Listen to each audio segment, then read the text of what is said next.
Boa noite. Boa noite. Meu nome é Bruno. Eu acho que eu nunca quis tanto ser o primeiro a apresentar alguma coisa na minha vida. Porque o pessoal fez tanta coisa e eu faço cerveja em Ribeirão Preto. É o que eu acabo fazendo, mas falar um pouquinho como que funciona aqui. Como que passa? Desculpa aqui. Aqui, né? Falar um pouquinho que eu sou economista, sou formado em economia pela Universidade de São Paulo. Me formei em 2011. Só que meu pai é médico e quando você tem pai médico é muito difícil ser outra coisa, porque, cara, você vê teu pai todo dia sair para salvar vidas. Eu acho que é o completo oposto, né? Então você tem orgulho de falar que você é filho de médico, só que ao mesmo tempo você não quer ter a vida que seu pai tem, porque você vê que ele se dedica quase 100% ao trabalho dele. Só que eu entrei na faculdade de economia e isso me perseguiu durante muito tempo, e nesse meio tempo eu comecei a fazer cerveja como hobby, por causa do meu pai também, que ele gostava, começou a me mostrar e foi aí, chegou no último ano da faculdade, eu estava numa aula pré-carnaval, não foi ninguém na aula, e no outro dia o professor trouxe uma foto do Sebastião Salgado e do Amir Klink, ele falou, e eu estava no último ano da faculdade, ele falou, esses dois caras fizeram economia na FE e eles largaram, então dá tempo ainda, porque a gente não tinha ido na aula. E aquilo acabou mexendo comigo. E esse professor era meu orientador de monografia. E eu falei para ele, eu não vou mais ser economista. E ele ficou doido. E foi mais ou menos assim que eu resolvi correr atrás dessa coisa que me perseguia, que era estudar medicina. E eu já estava um pouco desiludido com a cervejaria.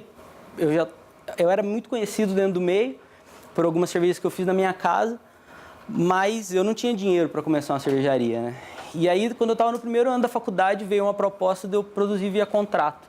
Eu produzo na cervejaria dos outros. Então, eu comecei a cervejaria Serra de Três Pontas, que o nome é porque eu sou do sul de Minas, da cidade de Três Pontas, e a cidade tem esse nome por causa de uma serra. E o que é a cerveja artesanal, né? Essa é uma pergunta muito difícil de ser respondida. Tipo, ela é feita com o nosso espírito. O terroir da cerveja artesanal é o cervejeiro, diferente do vinho. Tipo, eu coloco toda a minha experiência que eu tenho ali dentro, tudo que eu estudei para poder produzir uma cerveja. Ela não é simplesmente um produto que eu coloco no mercado, é um produto que eu pensei durante muito tempo para poder colocar ali. E ela é feita para ser um momento na vida do consumidor mesmo. Tipo, a última coisa que eu quero é que o cara tome minha cerveja e ela passe desapercebida. Eu quero que ela seja realmente uma coisa que a pessoa vai tomar e ela vai lembrar daquilo. Então, é isso que a gente sempre acaba perseguindo.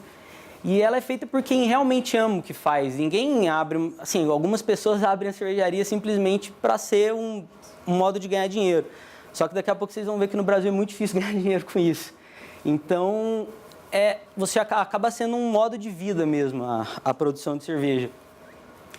E aí, por isso que a gente acaba se preocupando mais com a sociedade que está na nossa volta, a gente se preocupa com o meio que está ao nosso redor, porque, cara, eu sou dono da minha cervejaria, mas eu não ando de helicóptero para ir para o trabalho. Na verdade, eu ando de metrô todo dia para poder ir para a faculdade. Então, você está dentro da sociedade, você quer de alguma forma mexer com isso. Então, tem muita cervejaria que apoia o cara aí de andar de bicicleta, ou então o lema da cerveja artesanal, que de certa forma é o marketing, é o beba menos, beba melhor, porque é interessante, a nossa cerveja é mais cara, então a gente prefere que você tome uma cerveja nossa do que 5 Skol. Então, e a gente se preocupa em fomentar o que está ao nosso redor também. Então, a gente costuma dizer que a gente é menos eficiente produtivamente, mas a gente é bem mais eficiente socialmente, porque a gente gera mais emprego por litro produzido, muito mais emprego. Porque, putz, a gente tem que estar lá mexendo o malte na panela, enquanto numa fábrica da Ambev você só aperta o botão. Então, é muito diferente. A gente realmente coloca o nosso trabalho ali todos os dias que a gente está produzindo. E a gente está sempre em perigo, porque a nossa legislação é muito atrasada, ela é feita para as megacorporações. Então, hoje no Brasil, você pode importar cervejas envelhecidas em barril de carvalho, por exemplo. Você pode importar cervejas que são feitas com chocolate, mas você não pode produzir elas no Brasil. Então, é um contrassenso muito grande. A gente não pode engarrafar uma cerveja que a gente, por exemplo, envelheceu num barril de cachaça. A gente acaba colocando ela apenas no festival para pouquíssimas pessoas tomarem, mas quando você chega num lugar, putz, você tem 60 cervejas envelhecidas em barril, todas custam valores exorbitantes, acima de R$100, e você fica fora desse mercado. Então, é uma coisa que a gente está tentando mudar. A tributação é muito elevada, tem pouquíssimo incentivo do governo. Algumas cidades que têm um incentivo, elas acabaram se desenvolvendo porque, como o produto é local, ele acaba incentivando quem está em volta da cervejaria a tomar. Você acaba conseguindo fazer um produto mais barato, porque você não tem a logística. Então, isso é muito bom. Por exemplo, Porto Alegre tem incentivos. Em Porto Alegre, eu produzo em Porto Alegre algumas das minhas cervejas. Em uma avenida só, você tem 7 cervejarias. Em Belo Horizonte também, assim, em um bairro de Nova Lima, na verdade, você tem 5 cervejarias em 1 quilômetro de uma avenida. Só que em São Paulo a gente não pode abrir uma cervejaria por causa da lei de zoneamento industrial. Então, São Paulo é uma cidade que ela tem um mercado cervejeiro gigantesco, provavelmente a cidade que mais consome cerveja artesanal, mas você não pode abrir uma cervejaria dentro da cidade. Se eu quiser abrir uma cervejaria dentro da cidade, eu tenho que ficar ao redor da Marginal, que é muito caro, porque as grandes indústrias estão ali, porque é o único lugar que você pode abrir indústria, ou então eu tenho que ir para muito longe. Eu tenho que ir, por exemplo, para o extremo leste da cidade. Seria muito bom para desenvolver a economia da área, mas, ao mesmo tempo, boa parte do meu consumo é das pessoas que vão na minha cervejaria. Por exemplo, se você vai nos Estados Unidos, tem muita cervejaria que ela não vende para fora. Toda a produção dela fica dentro da cervejaria porque ela não consegue abastecer. É o mercado que está fora da cervejaria. E se eu estiver muito longe, acaba ficando muito difícil. Então, esse é um problema. E a nova tributação é o que mais vem ameaçando a gente, né? A cerveja... Hoje, 34% do faturamento na cervejaria é de imposto e agora com a nova lei ela vai passar entre 45% e 55%. Meio que o governo é o nosso policial do traficante, eles vão pegando o nosso dinheiro. Se o governo hoje chegasse para mim e falar, eu quero 50% do seu lucro, eu falar, cara, pode ficar, você quer 60%? Pode também, porque hoje ele fica com 50% do meu faturamento. E desse faturamento, pouquíssimo disso é meu lucro, né? Na ponta, 50% do valor de mercado acaba sendo tributação e 5% é o meu lucro. Então, numa cerveja minha que uma garrafa pequena custa R$22, eu lucro R$1 nessa garrafa. E o governo ele ficou com 11, sem ter feito nada. Então, isso a gente acaba ficando um pouco frustrado e porque a gente também não consegue nenhum incentivo de quem mais tira dinheiro da gente. E por que a gente continua? Porque a gente gosta muito do que faz. Eu hoje... dou graças a Deus por estar fazendo medicina, porque eu sei que eu não vou precisar da cerveja para sobreviver na minha vida. Mas a gente acaba fazendo porque, quando eu estou num bar e eu vejo alguém pedindo a minha cerveja, aquilo é muito gratificante. Eu sei que toda cerveja que eu faço, eu procuro ser realmente um produto que vai marcar aquela pessoa. Então, eu tento interagir ao máximo também com quem bebe a minha cerveja. Tem um aplicativo no celular que chama Untappd, que o cara vai e faz, dá lá 1, 2, 3 ou 4, 5 estrelas para minha cerveja. E se você olhar lá, quase todos os check-ins, eu tô comentando. E aí pergunto se gostou, se não gostou. Geralmente eu pergunto mais se não gostou. Então, é isso. E eu acho que a cervejaria, né, contar um pouquinho da história da cervejaria, eu comecei como cervejeiro caseiro, comecei a produzir na minha casa. Meu pai me incentivou, apesar dele não ter muito tempo para fazer comigo, eu acabei ficando sozinho nessa, mas ele fez o curso comigo, deu todo o incentivo. E em 2011, tem uma enquete todo ano que acontecia no Estadão, e agora é uma enquete que não é vinculada mais a esse blog sobre cervejas do Estadão, ele elegia as melhores cervejas do ano. Enquanto eu era caseiro, eu fui eleito a melhor cerveja caseira do Brasil naquele ano, com a Cafuso, que daqui a pouco eu vou falar um pouquinho sobre ela. E aí, por isso que eu acabei ficando em evidência. E aí, essa foi a minha primeira estratégia de marketing de guerrilha. Eu ia em quem me interessava falar bem da minha cerveja e entregava a minha cerveja. Então, eu ia no festival, entregava para os principais produtores e aí eles acabaram votando em mim na enquete. E sempre que tinha algum cervejeiro norte-americano, eu ia lá e estava lá com a minha cerveja. Então, até o Roberto, que faz essa enquete, tinha o blog no Estadão, ele fala, putz, cara, toda vez você está aqui. Eu falei, é o que eu tenho para fazer. É a melhor forma que eu tenho de divulgar o meu produto. E o ápice, assim, foi quando veio um cara que chamava Greg Koch. Ele é dono da Stone Brewing, que é uma das maiores cervejarias artesanais dos Estados Unidos. Ele estava no Emporal dos Pinheiros, eu cheguei lá, na maior cara de pau, sentei na mesa dos importadores, do dono do bar, que eu já conhecia, entreguei minha cerveja para ele. E ele tomou e falou, putz, foi a melhor cerveja que eu tomei na minha viagem. Então, aí que eu já estava no primeiro ano da faculdade de medicina, e o trote era estar de bigode. Eu lembro que eu cheguei de bigode, morrendo de vergonha, e o cara tinha uma barba aqui. Eu falei, putz, estou bem pra caramba, não vai ter problema nenhum. E aí a gente começou a a trabalhar pela forma de contract brewing, ele é muito famoso na Europa, nos Estados Unidos também, tem uma cervejaria que chama Mikkeller, hoje que ela produz aí cerca de 900 mil litros ano, dessa forma, ele não tem uma cervejaria, só que eu sou bem menor do que ele, o meu lema é eu não tenho dinheiro, eu não tenho estrutura, eu não tenho nenhuma cervejaria, mas eu tenho muita paixão pelo que eu faço. Então, é isso que acaba movendo esse trabalho diário do que a gente vem fazendo. E a minha cerveja, ela é muito guiada pela escola americana de fazer cerveja, que é uma escola muito nova. Tanto que alguns falam que não é uma escola, que eles acabam modificando estilos de outras escolas, né? A escola seria a escola belga, alemã e a escola inglesa, que esses 3 países produzem cervejas bem diferentes, bem distintas. Então, os alemães eles são conhecidos pelas lagers, que são cervejas de fermentação baixa, que produzem pouquíssimos ésteres de fermentação, então são cervejas bem neutras e refrescantes, de corpo baixo. Os ingleses já são conhecidos pelas ales tradicionais, que usam lúpulos diferentes, são cervejas mais frutadas, de corpo um pouco mais alto. E os belgas, eles são conhecidos aí pela gastronomia cervejeira mesmo. As cervejas deles são bem condimentadas, eles colocam tudo quanto é tipo de coisa na cerveja e cozinham bastante com cerveja. E os americanos, eles meio que pegaram um pouquinho de cada coisa e juntaram. E eu acabei me guiando por essa escola, que ela é conhecida aí por cervejas extremas, então são cervejas muito alcoólicas, muito amargas, só que também muito aromáticas e muito saborosas, porque quando você olha a Bélgica, a Inglaterra e a Alemanha, a cervejaria tem 150 anos, 200 anos, só isso já te interessa na cervejaria. Agora, o que vai me fazer você se interessar na minha cerveja? E os americanos, como eles são muito contemporâneos, eles acabaram fazendo rótulos criativos, cervejas que saíam do comum para trazer o interesse do consumidor. E quando eu comecei a fazer, eu falei, putz, eu quero me diferenciar dessa forma. Então, desde quando eu estava como cervejeiro caseiro, eu já fazia meus rótulos, já tentava fazer rótulos diferentes e que, de certa forma, às vezes contasse alguma história, eu tivesse uma imagem que chamasse a atenção. Então, esse foi mais ou menos o meu espelho de marketing. Eu acho que o maior motivo de eu estar aqui hoje é a Cafusa.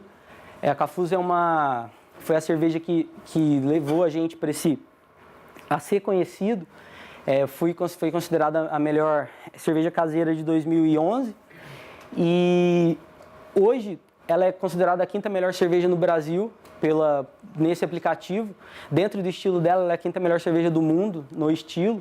Então foi uma cerveja que levou a gente a ficar famoso e ela tem uma identidade visual muito forte, né? A gente teve uma preocupação muito grande porque eu acho que hoje, dentro do meio cervejeiro, tem muitas mulheres que reclamam que tem o machismo, que a mulher ela vira muito objeto de consumo dentro do produto. E quando eu pensei que o nome Cafusa é porque ela é uma Imperial India Black Ale, então, na hora que isso bateu em mim, eu falei, cara, eu tô no Brasil, que tem aqui a miscigenação. Negro com índio é Cafuso, então a minha cerveja tem que chamar Cafusa aqui. Só que eu também não queria que fosse uma coisa desrespeitosa. O que eu acabei procurando foi fazer um rótulo que é uma pintura do século XIX, de um naturalista holandês, que ele andava pelo Brasil para tentar documentar o ser humano como uma única raça, só que com diferentes tipos de seres humanos. Então ela é a Cafusa do Pará. Ela era uma mistura de negros e índios que moravam no Pará e ele documentou.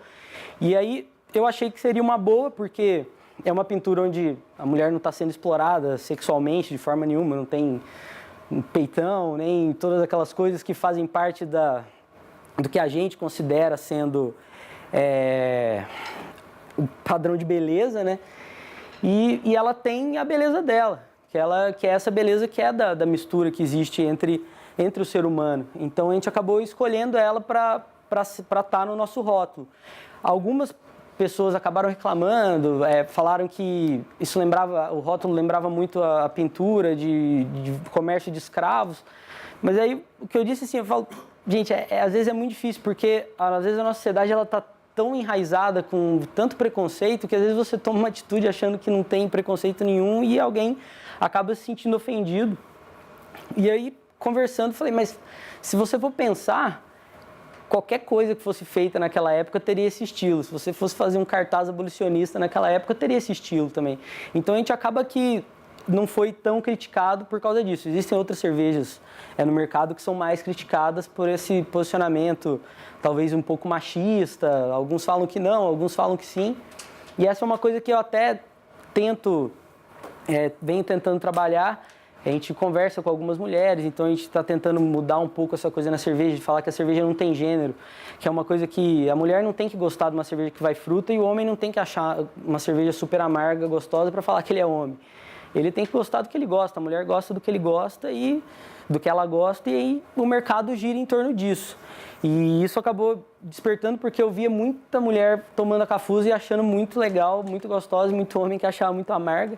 Meu pai acha ela extremamente amarga, minha mãe adora, então eu falei, putz, tem que acabar um pouco com isso, né?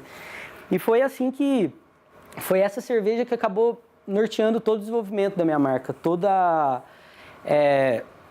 que a gente fez, eu acabo devendo um pouco a esse produto, que era um produto que não existia no Brasil, era uma cerveja que nesse estilo não tinha nenhuma e acabou chamando muita atenção.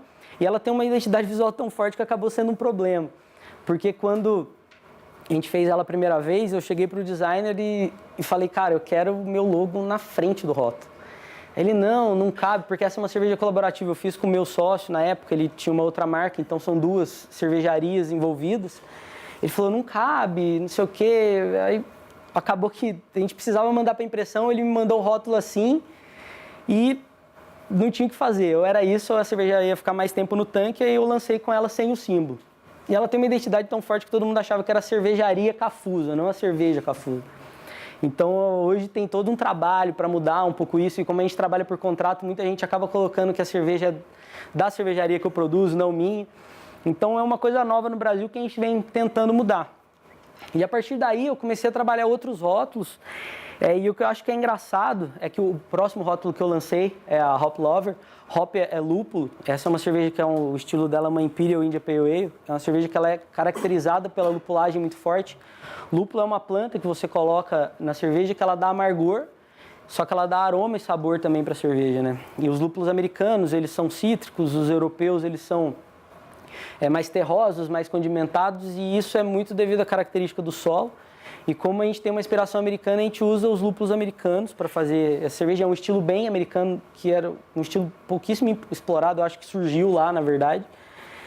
E o que eu acho legal é porque às vezes eu tô em algum lugar e aí chega alguém e fala, putz, cara, você tinha que fazer Hop Lover. Eu falei, mas como que você sabe que tem Hop Lover? Não, eu via no blog que aparecia quando você era caseiro. Aí chega um outro e fala, pô, você tem que fazer a The Hops in the Head, que é uma outra Imperial IPA. Ou então você tem que fazer Orfeu Negro, que é uma Imperial Stout, que é uma cerveja muito pesada. E as pessoas conheciam minha cerveja assim, eu fazendo 20 litros na minha casa.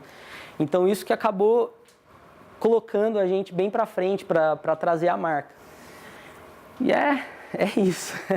A minha história é basicamente essa. Assim, eu fiz uma apresentação mais curta, porque às vezes é difícil. A cerveja ela é um assunto muito amplo, né? Então, a gente nunca sabe como que vai ser, para quem a gente vai estar falando, né? Então, eu preferi fazer uma apresentação um pouco mais curta para poder ter mais perguntas também e vocês tirarem as dúvidas que vocês têm em relação a isso.